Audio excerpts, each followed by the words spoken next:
मौसमी ने लिखा है, प्रणाम अनंत Shri, refer to your last session, those kind of feeling or experiences will happen when it is destined to be happen.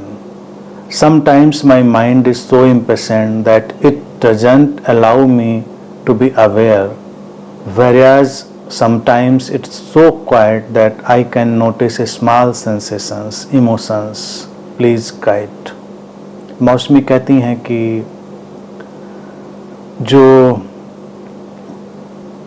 गहरे भाव और अनुभूतियां हैं उनको जब घटना होता है तो घटती हैं, अस्तित्वगत है। और कभी लगता है कि जो मन है वो इतना अधीर है कि वो ये अवसर भी नहीं देता कि हम उन सारी छोटी छोटी बातों में सजग रह पाएं जिनको कभी तब हम आसानी से अनुभव कर पाते हैं जब मन शांत होता है। कृपया कुछ कहें। मौसमी, तुमने जो बात लिख दी अपने प्रश्न में वही उसका उत्तर भी है कि ये एग्जिस्टेंशियल हैपनिंग है। घटती है, घटती है, नहीं घटती, नहीं घटती, उसके पीछे मत भागो। अवेयरनेस एक ऐसा एलिमेंट है स्पिरिचुअलिटी में, अध्यात्म में, जिसको लेकर बहुत कंफ्यूजन है। वो कहते हैं अवेयर रहो, लेकिन हमारे बॉडी माइंड को अवेयरनेस से हटने की भी जरूरत होती है। नेचुरल है, उसको देखें। उदाहरण के लिए अस्तित्व ने इसीलिए इस शरीर मन में और हर प्राणी के शरीर मन में नींद का आयोजन किया। स्लीप, नींद क्या है? वो एक नेचुरल, नैसर्गिक विश्राम है, फोर्सफुल, वो जरूरी है। अगर वो गैप ना आए तो कितनी मुश्किल हो जाती है। अक्सर देखिए क्या होता है, नींद ना आए लोगों को सोचना समझना मुश्किल हो जाता है।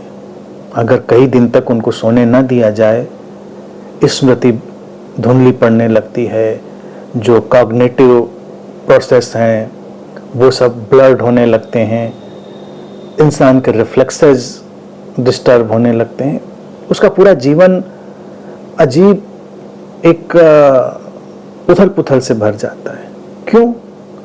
क्योंकि वो गैप, वो विश्राम नहीं मिला जब उसको उसकी सारी सेंसेस को, उसकी अवेयरनेस को सो जाना चाहिए था, यानी कि ठहर जाना चाहिए था। तो जीवन में जब ऐसा होता है तो होता है, इस बात को लेकर इतना उलझन अड़चन बनाने की जरूरत है। ये एक स्यूडो कंसेप्ट डाल दिया जाता है ना। कोई सीकर होता है, उसके मन में कंसेप्ट पड़ जाता है कि हर समय 24/7 अवेयर बने रहो। फिर उसको बताया जाता है जो बुद्धाज होते हैं वो 24/7 अवेयर होते हैं, जैसे बिल्कुल तलवार की धार पर, ब्लेड की धार पर बैठे होते हैं। ये बहुत फनी चीज है। ऐसा अगर वो तलवार की धार पर बैठे होंगे तो कब के कट जाएंगे, कब के निपट जाएंगे। नहीं, बुद्धाज हो या कोई सीकर हो, अवेयरनेस, अनअवेयरनेस, इसके फेजेस चलते हैं। जरूरत नहीं है जब अवेयर होने की, तो बॉडी माइंड क्यों अवेयर रहेगा। विटनेसिंग, नॉन विटनेसिंग, जब कुछ विटनेस के लिए है तो विटनेसिंग अराइज हो जाती है, जब कुछ विटनेस करने के लिए नहीं है तो वो नॉन विटनेसिंग में चला जाता है सारा फिनोमेना। अब हमेशा हमने कॉन्सेप्ट पकड़ लिया ऑल द टाइम विटनेस, तो वो एक स्यूडो कॉन्सेप्ट है।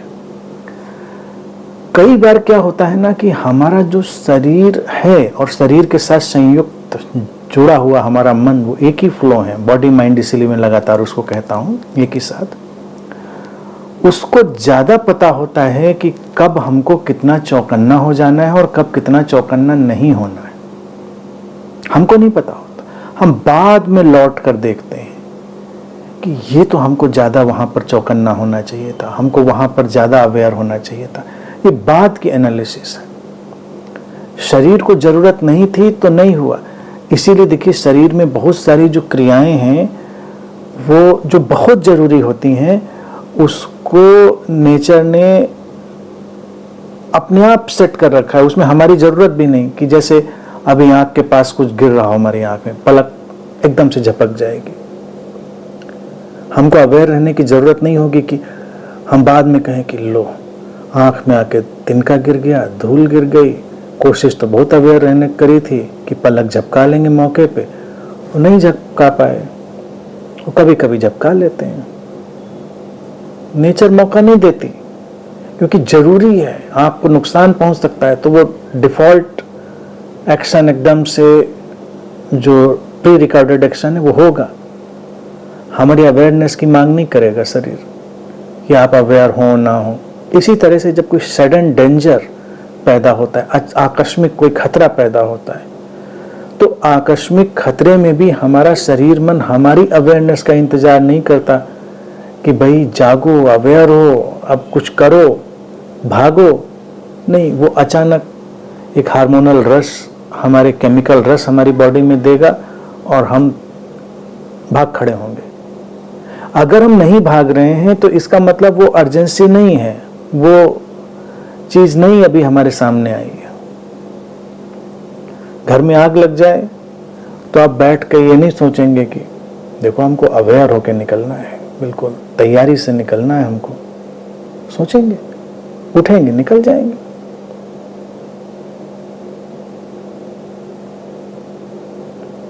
बहुत उस समय अवेयर हो जाते हैं। कोई एक्सीडेंट हो रहा हो, हम कितने अवेयर हो जाते हैं, क्योंकि अवेयरनेस की नीड है, बहुत ज्यादा वहां पर जरूरत है हमारी अवेयरनेस की।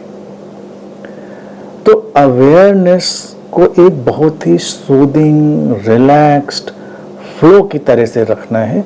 उसको एक नया स्ट्रेस नहीं बना लेना, एक नया तनाव नहीं बना लेना है। अगर उसको एक नए तनाव में बदल देंगे तो और किस्म की समस्याएं खड़ी हो जाएंगी, और किस्म की परेशानियां पैदा हो जाएंगी। जीवन पर हमें यकीन करना है। जीवन व्यापक है, विराट है, ऑल इंक्लूसिव है, ऑल नोइंग है, सर्वज्ञ है, सर्वव्यापी है, वो सब जानता है। तो ये जो शांति के अनुभव या शांति के खो जाने के अनुभव, चौकन्ने होने के अनुभव, चौकन्नापन खो जाने के अनुभव, इनको बस ऐसे ही गुजरता हुआ देखें। इनको गुजरता हुआ देखें, गुजरते हैं, इनको गुजरना ही है। जब हम ऐसे जीते हैं तो हम अपने शरीर मन पर बहुत कम दबाव डालते हैं, और वही स्थिति जो होती है ना, वो समाधिस्थ स्थिति होती है, एक्सटैटिक स्थिति होती है।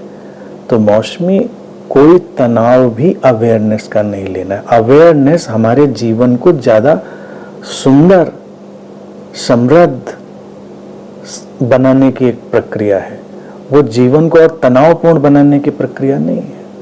अध्यात्म में बहुत सारे स्यूडो कंसेप्ट भी चलते हैं। उन स्यूडो कंसेप्ट को हमको एक बार समझकर उनसे आगे चले जाना है। जैसे कि ये बात तुम्हारी जो आ गई ना, ये इस पर भी आ गई कि कई बार कृष्ण का गीता में जो वचन है उसका लोग टेक ले लेते हैं कि योगी अपनी नींद में भी जागता है। उसके अलग मतलब है, उसको अलग ढंग से रखा जाता। हमने पहले भी समझाया, उसको अलग ढंग से आगे कभी समझा देंगे। लेकिन योगी नींद में भी जागता है, तो नींद में करता क्या है? ये तो कंट्राडिक्टरी हो गया ना, नींद और जागरण। या तो सोए हो गए या जागे हो गए। और अगर नींद में जागे हो तो इंसोमेनिया से पीड़ित हो, स्लीप वॉकिंग से पीड़ित हो। तो योगी इंसोमेनिया का पेशेंट नहीं है, स्लीप वॉकर नहीं है। नींद में अपनी जागा हुआ होता है, इसका अभिप्राय बस इतना ही है कि वो सहज है और नींद के साथ भी पूरी तरह से लयबद्ध है, वो उसके संघर्ष में नहीं है। आम व्यक्ति अपनी नींद के साथ भी युद्ध कर रहा होता है, स्ट्रगल कर रहा होता है, इसीलिए लोगों को नींद नहीं आती। नींद इतनी सहज चीज है जीवन की, फिर भी क्यों समस्या खड़ी हो जाती है वहां पर? क्योंकि हम नींद से भी लड़ने लगते हैं, हम विश्राम से भी लड़ने लगते हैं। योगी नींद में जागा है, इसका अभिप्राय इतना है कि वो नींद से संघर्षरत नहीं है, वो विश्राम को आने देता है, जाने देता है, जागरण को घटने देता है। तो जो अपने जीवन की इस सहजता में जीता है वो योगी है। तो इसलिए ये सारी जो बातें हैं जीवन को सहज बनाने की, उनसे हमें कोई नए तनाव नहीं बना लेने हैं।